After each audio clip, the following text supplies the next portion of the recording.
Guys, welcome back to my channel. मैं हूं Ankita and thank you for clicking this video. आज मैं आप लोगों के साथ एक ऐसे टॉपिक पे बात करने वाली हूं जो अगर आप पेरेंट्स हैं या आप पेरेंट्स अगर नहीं भी हैं और आपकी फैमिली में कोई टोडलर्स हैं, यानी कि 2 साल से लेकर 7 साल तक के बच्चे हैं, 6 साल तक के बच्चे हैं, तो ये चीज़ आप पक्का पक्का पक्का फेस करते होंगे, इसका मुझे पूरा भरोसा है। सो इस वीडियो को लास्ट तक देखिएगा। आज हम बात करने वाले हैं छोटे बच्चे टोडलर्स के टेंट्रम्स के बारे में, how to handle their tantrums यानी जिद्दियाँ, रोना, हर छोटी बात पर चिल्लाना, मस्ती करना। अगर आपको ऐसा लगता है कि मेरी बच्ची एकदम परफेक्ट है इसलिए मैं ज्ञान देने आई हूँ, तो ऐसा बिल्कुल नहीं है। मेरी बेटी के भी कुछ टेंट्रम्स है। मेरी 4 साल की, ऑलमोस्ट 4 साल की बेटी है और उसके भी बहुत सारे टेंट्रम्स हैं।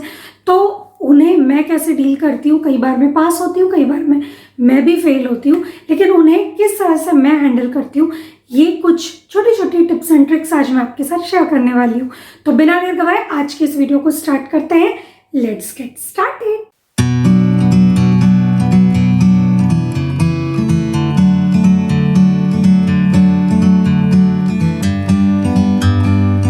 बच्चों का सबसे बड़ा टेंट्रम होता है और वो होता है भूख को लेकर। आपका बच्चा भूखा तो नहीं है, ये सबसे पहले चेक कीजिए जैसे ही उसने उसके नाटक स्टार्ट किए। मुझे ऐसा लगता है कि बच्चों को ना जब भूख लगती है तब वो सबसे ज़्यादा चिड़चिड़ करते हैं। हमारा एक टाइम शेड्यूल होता है, हम इस तरह से बच्चों को देते हैं, मॉर्निंग में दिया, दोपहर में दिया, शाम को एक आध बार स्नैक दे दिया या सीधे फिर रात को डिनर दिया। लेकिन कई बार होता है कि बच्चा ठीक से जो टाइम पर हम उन्हें खुद होकर चीज़ देते हैं तब नहीं खाता, लेकिन बाद में उसे भूख लगती है और हमें लगता है अभी दिया तो था, इसका पेट तो भरा हुआ है, फिर ये चिड़चिड़ क्यों कर रहा है, और हम फिर पैनिक हो जाते हैं। तो मेरी सबसे खास टिप है, सबसे पहले पता कीजिए कि कहीं आपका बच्चा भूखा तो नहीं है। नेक्स्ट चीज़ आती है कि अगर आपका बच्चा टेंट्रम बता रहा है तो आपको उससे डील कैसे करना है। तो डील करने में सबसे पहली चीज़ है कि आपको अपने बच्चे का कहीं ना कहीं कहना चाहिए उसे डिस्ट्रैक्ट करना चाहिए। डिस्ट्रैक्ट करने से मेरा मतलब है कि आप अगर वो चॉकलेट की जिद कर रहे हैं तो कोशिश कीजिए कि आप उसे बर्ड्स दिखाएं, आप उसे कोई एनिमल दिखाएं या आप उससे कोई और बात करें, कोई कहानी सुने। होता क्या है, मैं ये नहीं कहूँगी कि बच्चा एकदम डिस्ट्रैक्ट हो जाएगा। इससे होता है कि वो कुछ 3-4 मिनट के लिए, 5 मिनट के लिए जब उस चीज़ से हटता है, डिस्ट्रैक्ट थोड़ी सी देर के लिए होता है, तो उसके दिमाग में कुछ और जो चलना स्टार्ट होता है उससे वो थोड़ा सा कूल डाउन होता है, काम डाउन होता है, जो कि बहुत अच्छा है। क्योंकि बच्चे जब बहुत ज़्यादा गुस्सा करते हैं तो उन्हें कंट्रोल करना बहुत मुश्किल हो जाता है। तो कुछ ना कुछ उन्हें डिस्ट्रैक्ट करते रहिए। दूसरी चीज़ कि अगर वो डिस्ट्रैक्ट नहीं हो रहे तो वो जिस भी चीज़ की जिद कर रहे हैं या जो भी चीज़ को लेकर टेंट्रम बता रहे हैं उसमें उन्हें ऑप्शंस दीजिए। टेंट्रम का ज़रूरी नहीं कि वो हमेशा खाने की जिद करें। हो सकता है कि आप कभी पार्क में गए और आप पार्क में अपने बच्चे को लेकर खेल रहे हैं, खिलवा रहे हैं उसे, वो दूसरे बच्चों के साथ खेल रहा है और उस वक्त आपको ऐसा लग रहा है कि आपको घर जाना चाहिए और आपने अपने बच्चे को कहा और उसने सीधे रोना स्टार्ट कर दिया। अब अगर आप ये करेंगे कि उसे खींचते हुए ले जाएंगे ना, तो वो कभी नहीं मानेगा। उसके साथ आपको ये डील करनी होगी कि आपको उसे कहना होगा ठीक है, या तो अभी घर चलो या 5 मिनट बाद, पर घर तो चलना पड़ेगा। और इस बात पर, इस तरह के ऑप्शन को सुनकर वो उस वक्त काम डाउन भी हो जाएगा, आपकी बात भी मान लेगा और 5 मिनट तो आप उसके लिए रोक ही सकते हैं। नेक्स्ट है अपने बच्चे की फीलिंग्स को एक्नॉलेज करना स्टार्ट करें।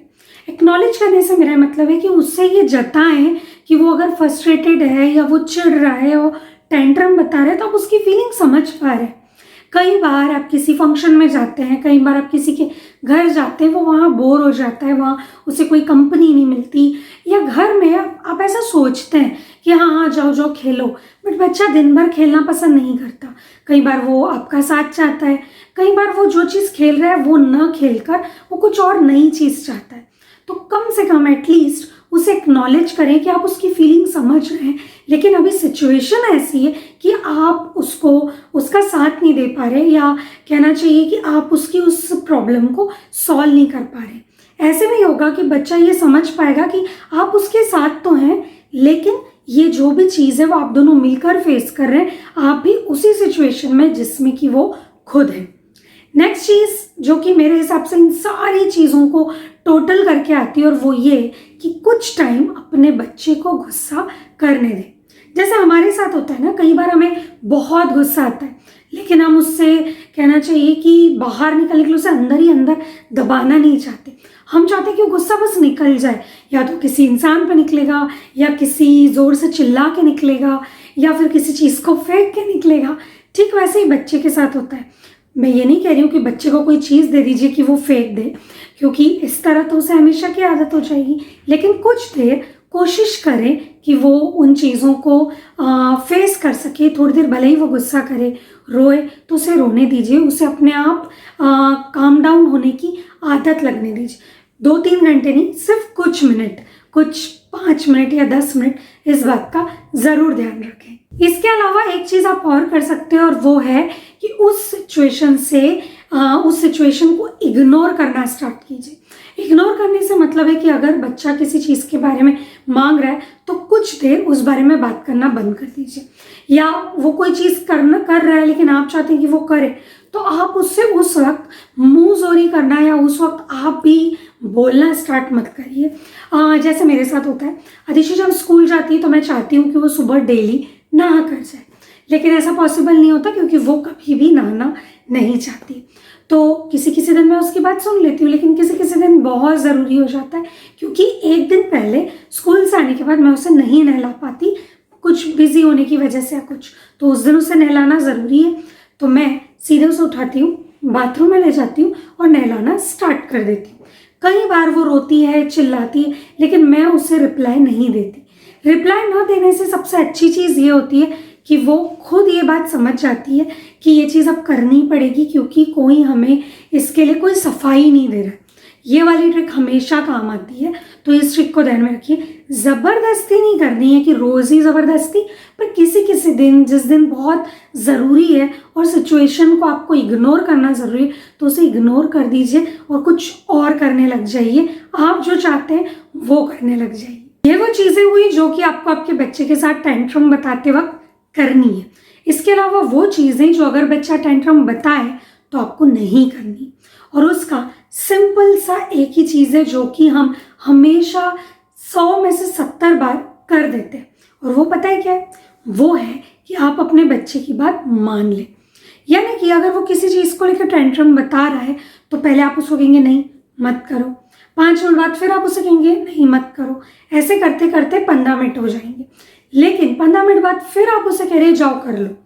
अगर आपको कोई चीज़ का हाँ कहना है तो पहली बार में हाँ कह दीजिए, और अगर नहीं कहना है तो उस बात पर 99% टाइम फिक्स रहिए कि आप नहीं ही बोलेंगे। इससे ये होता है कि अगर आप ऐसा करते हैं कि आप पहले नहीं बोलते और फिर हाँ बोलते हैं, तो बच्चे को इस बात की आदत हो जाती है कि अगर वो थोड़ी देर रोएगा धोएगा तो आप उसे वो चीज़ दे देंगे।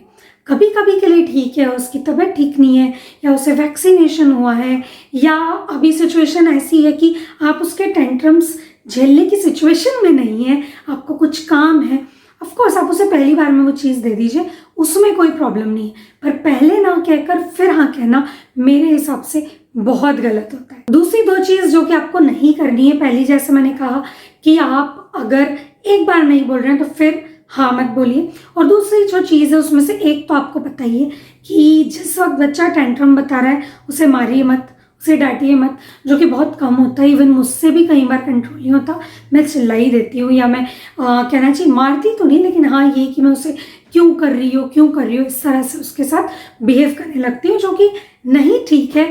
तो उस पर कंट्रोल करने की कोशिश तो हम कर ही सकते हैं। तीसरी एक और चीज़ इसमें आती है, और वो है कि आप अपने बच्चे को ड्यूरिंग टेंट्रम कभी भी किसी भी तरह का ज्ञान मत दीजिए। ये वही चीज़ है जो मैंने आपको कही ना पहले वाले पॉइंट्स में, कि आपको अगर कोई चीज़ करानी तो आप करवा लो, और नहीं करानी है तो फिर ठीक है, फिर तो उसे उसकी करने ही दो। यानी आप चुप रहो, उस सिचुएशन को इग्नोर कर दो। यानी अगर आप टेंट्रम के दौरान या जब बच्चा रो रहा है, किसी चीज़ के लिए चीख रहा है, और उस वक्त अगर आप बच्चे को बोलेंगे कि नहीं तुम तो हो ही ऐसे, तुमने तो ऐसा करना ही है, तुम कभी नहीं सुनते हो, फलाना ढिकाना, जो भी 1000 तरह की बातें, तो उस वक्त वो और ज़्यादा रोएगा, वो और ज़्यादा फैलेगा। और ये वाली जो चीज़ है ना, ये मैंने अपने एक्सपीरियंस से ही सीखी है, क्योंकि बच्चे को जब आप जिस वक्त वो ऑलरेडी चिढ़ा हुआ है, अगर और इस तरह की बातें बोलेंगे ना तो वो और ज़्यादा चिढ़ेगा, क्योंकि उसे पता है कि आप उसकी बात नहीं सुन रहे और ना आप आगे सुनने वाले। तो ये 3 चीज़ें ऐसी चीज़ें हैं जो कि आपको जब बच्चा टेंट्रम बता रहा है, गुस्सा कर रहा है, रो रहा है, तब बिल्कुल नहीं करनी है। और सबसे लास्ट में चीज़ आती है कि आपको आपके बच्चे को किस तरह से टेंट्रम्स के बाद समझाना है। जब वो कंट्रोल में आ गया, आपके गले लग लिया, आपको प्यार कर लिया, वो एकदम नॉर्मल है, उसे वो चीज़ या तो मिल गई या तो वो चीज़ को भूल गया, उसके बारे में बात ज़रूर कीजिए। स्पेशली जब बच्चा 3 साल का हो जाए ना, उसके बाद उस बारे में बात ज़रूर कीजिए, क्योंकि बच्चा तब तक समझने लग जाता है। चीज़ों को लेबल करना स्टार्ट कीजिए, यानी कि तुमने उस दिन वो चीज़ मांगी, तुमने अच्छी नहीं किया, मुझे पता है तुम्हें वो चीज़ चाहिए थी, बट उसे बताइए कि आपने उसे वो चीज़ क्यों नहीं दी, उसके क्या रीज़न है। क्योंकि टेंट्रम के दौरान तो आपने जो कुछ भी बोला वो उसके कुछ भी दिमाग में नहीं गया, ना उसके कान में गया, लेकिन हो जाने के बाद उसे ज़रूर ये बात समझाइए, मेंशन कीजिए कि आपने वो चीज़ उससे क्यों नहीं दी या आपने उसकी वो बात क्यों नहीं मानी। दूसरी चीज़ इसमें आती है कि बच्चे को ये ज़रूर सिखाने की कोशिश कीजिए कि अगर उसे वो चीज़ चाहिए तो अगर वो प्यार से मांगेगा, वो किसी चीज़ को किसी सही प्रॉपर वर्ड्स के साथ मांगेगा या कहेगा तो हम उसे पक्का देंगे, या वो ये अगर ये चीज़ करेगा तो हम ये चीज़ ज़रूर करेंगे। बहुत सारे लोग कहते हैं नहीं नहीं, इस तरह बच्चे को टॉर्चर नहीं करना चाहिए, उसे ब्लैकमेल नहीं करना चाहिए कि वो ये करेगा तो उसे ये मिलेगा। लेकिन मुझे ऐसा लगता है कि कुछ मामलों में ये चीज़ हमेशा काम आती है, और ये मैं अपने एक्सपीरियंस से कह रही हूँ कि इन ऐसी चीज़ें जो कि आपको लग रहा है कि वो नहीं करेगा, तो उसके साथ ऐसी चीज़ें जो वो कर सकता है उसके साथ उसका कॉम्बिनेशन बिठाना स्टार्ट करना बहुत ज़रूरी है। लाइक हम अधिशु कहते हैं कि चलो हम नीचे चलते हैं, लेकिन जब हम उससे कहते हैं कि नीचे, वो कहती है हाँ चलो, तो हम कहते हैं पहले आप आपके टॉयज़ भरो फिर हम नीचे चलेंगे। इस तरह से आप एक चीज़ के साथ दूसरी चीज़ अगर कराएंगे तो अपने आप बच्चा करना भी स्टार्ट करेगा, और इस तरह की चीज़ों में कोई ब्लैकमेलिंग नहीं है। आपका खुद का बच्चा, क्यों उसे ब्लैकमेल करेंगे। आप सिर्फ उसे एक कहना चाहिए एक सही इंसान, एक सही ग्रोथ के साथ बड़ा करना चाहते हैं, एक सही सिचुएशन के साथ बड़ा करना चाहते हैं, तो उसमें कोई बुराई नहीं है अगर आप उससे किसी चीज़ का कॉम्बिनेशन बैठाकर सिचुएशन बेस्ड बात करें। सो गाइस, ये था आज का वीडियो कि आप अपने बच्चे को, अपने टोडलर को उसके टेंट्रम्स वाली सिचुएशंस में, उसके चिढ़ने वाली सिचुएशंस में कैसे हैंडल करें। आई होप ये वीडियो आपकी मदद करेगा।